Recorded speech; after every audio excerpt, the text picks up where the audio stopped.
Hello mga kababayan. Magandang umaga po sa inyong lahat from Michigan, USA.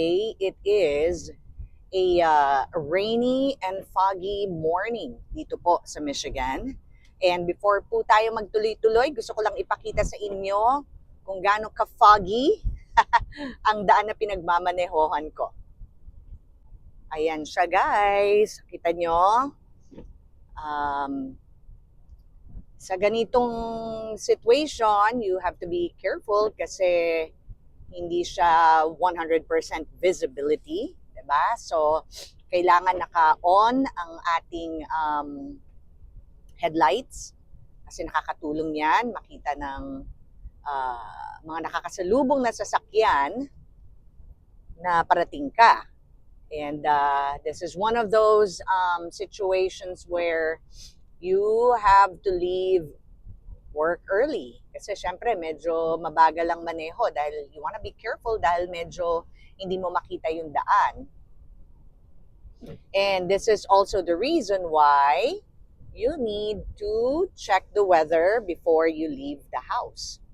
Para may idea ka, or check the weather even the night before para you know kung ano ang inaasahan na weather. So in case may snow or umuulan ng malakas or foggy, you can prepare to leave early para hindi tayo malate sa trabaho. So ayan lang siya guys, I love it though. I love nature. Nabanggit ko na yung dating, yung huling vlog ko na nag-i-snow naman or nag-drive ako sa snow. Na-explain ko na pag springtime na at nag-summer na, babalikan natin tong daan na to. Makikita niyo yung mga puno na yan na puro branches lang, walang dahon. Ako, uusbong ang mga dahon, green na green. It's very lush here in Michigan. So ito, kikita nyo may mga sign. It's telling me now it's gonna be 15 mile per hour. So you need to slow down a bit. Kasi ito na yung rotonda. Rotonda ang tawag sa atin, di ba? Sa English, sa American English, roundabout.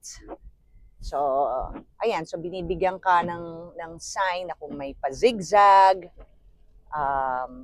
or dahil makipot yung daan, it tells you kung ano ang suggested na speed para hindi maaksidente.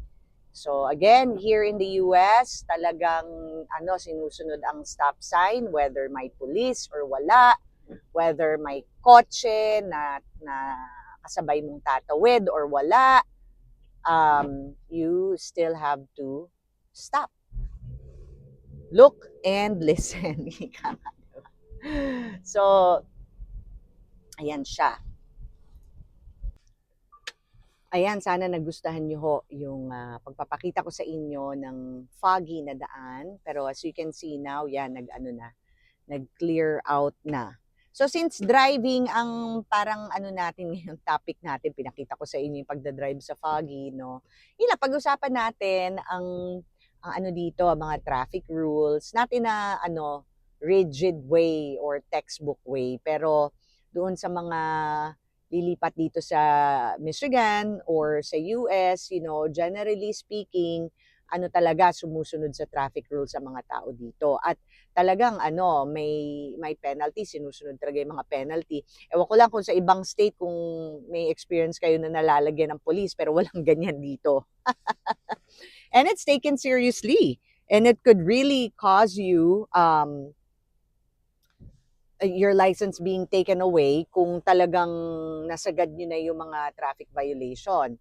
At yan? So, yeah. So, first, talagang kailangan yan, yung mga stop signs, sinusunod mo yan, yung mga speed limit. Siyempre, may mga times na, you can go 5 over, hindi naman masyadong big deal yun. Let's say 70 yung 70 mile per hour yung limit. If you go 75, minsan 80, pwede. Pero sa akin, 75 is at the most. Hindi big deal yon. Pero yeah, like what I'm saying is like pinapatupad talaga ang traffic rules dito. So, lalo ang pinaka-serious dito yung tinatawag na DUI, driving under the influence. Pag talaga nakainom ka, tapos nahuli ka ng pulis na may breathalyzer, di ba? Na-check kung lasing ka, di ba? Lasing. So, ano yon? Taken seriously yon. Ano yon? Malaking, very serious grounds yon na magre-result na masuspend at nakunin yung driver's license. And syempre, kung wala kang driver's license, no yun, bawal yun. You cannot drive without driver's license. So wala dito yung mga, sir, ito, $20. Walang ganon. Now, in some cases, let's say first offense mo siguro, no? Or kahit hindi first offense, basta may traffic violation ka. You are given a chance to fight it. So, haharap ka sa judge. Kung confident ka, no, haharap kayo ng police sa judge. Tapos, yun, ilalaban mo. Kung sa tingin mo mali yung pagkakahuli sa'yo, you can fight it. No? So, may ganun naman ding proseso. Tapos, let's say,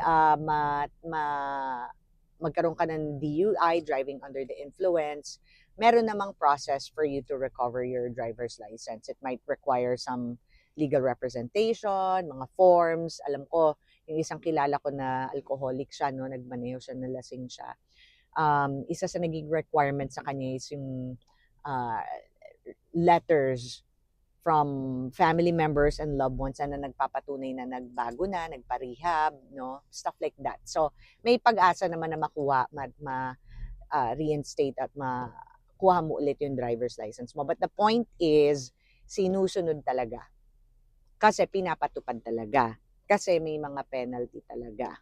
So, yun ang tawag dito yun ang mga situation yun ang mga pinapaganap dito. Sorry guys, medyo distracted ako kasi I'm about to enter the dragon, hindi enter the highway. So, ano pa ba? Every year, usually right around your birthday, at least dito sa Michigan, that's how they do it.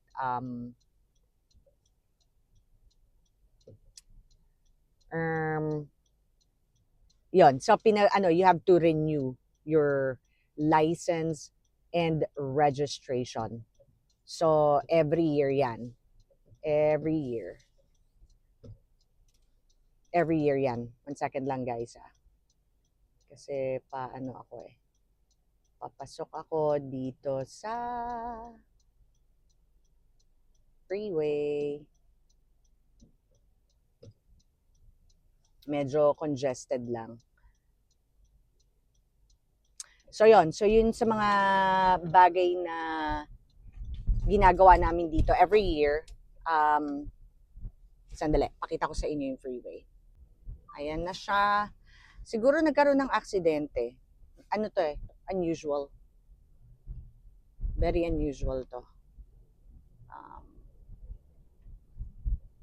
But you know, it's been foggy, so kaya siguro ayun, nagkaroon siguro ng aksidente. Kasi minsan ang mga tao dito sa totoo lang makukulit din. Alam nyo, minsan kahit may snow, may mga notorious pa rin, mabilis pa rin magmaneho. Kahit yung minsan yung mga 10-wheeler, 12-wheeler na truck drivers, ang bilis pa rin magmaneho sa ulan at sa snow. So, ayun, totoo yan. May mga wild pa rin talaga magmaneho. Feeling nila kahit malalaking truck nila, hindi sila ma-aksidente. Pero pag talagang, naman, yung talaga nag-snow, makikita mo yung mga truck din nandyan sa side, nag-flip or nag-spin out. Pero going back to what I was saying earlier, yeah, so every year, like yung asawa ko, May yung birthday niya, na-receive na namin from the Secretary of State yung kanyang renewal for license plate at registration. So, typically, it's around $100. So, 100, 110. So, ako naman, June yung birthday ko, so padating na rin yan.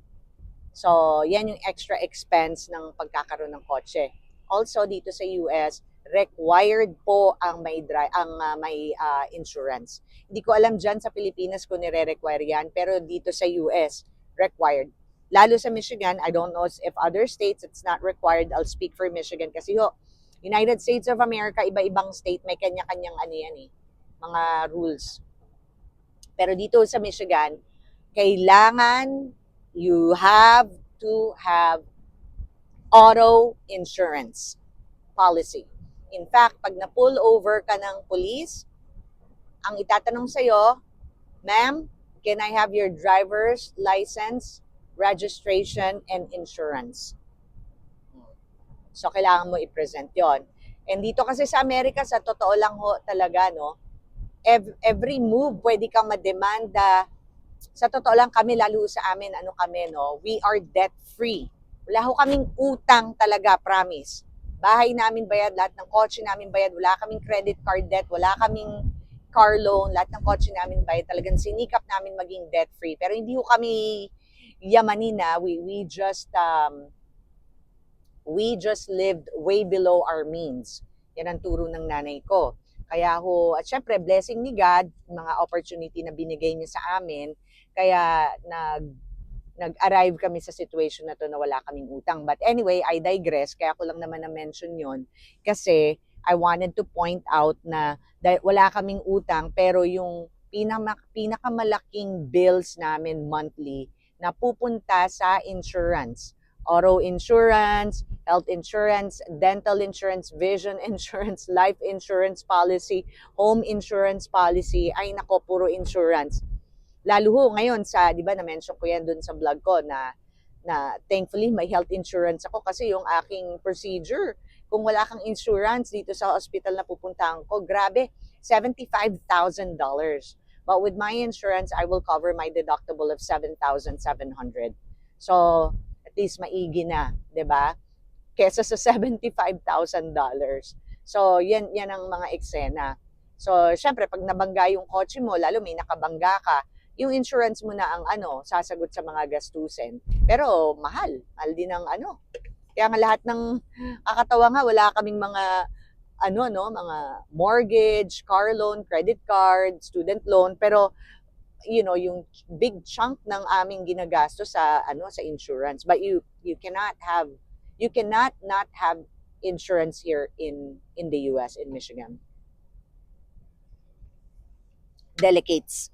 Nako. Sabi nga daw ang medical bills, yung pag wala kang health insurance, yan ang parang isa sa top reason kung bakit ang isang tao nagfa-file ng bankruptcy. So ayun lang ang mga bagay-bagay tungkol sa pag-driving dito sa Michigan. Na-advise ko na to dati, kung kayo palipat dito, mag-aral na kayo magmaneho kung hindi pa kayo marunong. Para at least nakakapag-prepare na kayo. Kung may access kayo online, hanapin nyo, Secretary of State, kung saan kayo titira. Baka pwede nyo nang ma-download yung manual booklet nila na study guide kung ano yung mga pag-aaralan nyo for written exam, maging ahead of the game kayo. Check nyo na kung ano yung mga requirements, kung ano yung procedure, kung paano mag-apply ng driver's license sa area nyo. Mag-ipon-ipon kayo para makatulong na hopefully makabayad kayo ng cash na kotse, kung hindi man makapag-down payment kayo ng malaki. So, I have arrived at my workplace, mga ka-friendship. Once again, salamat sa panonood. I'm just enjoying vlogging and sharing things with you guys. Sana kayo din na-enjoy nyo rin ang ating pagbabanding dito sa maliit kong channel. So, sa susunod na lang po ulit, makiki-follow na lang po, like, share, subscribe, mag-comment po kayo kung may gusto kayong sabihin. But until then, ako po ay papasok na sa trabaho at tayo'y kakayod na dahil may mga babayarin. Sige, salamat po sa panonood nyo. God bless you po. Bye-bye!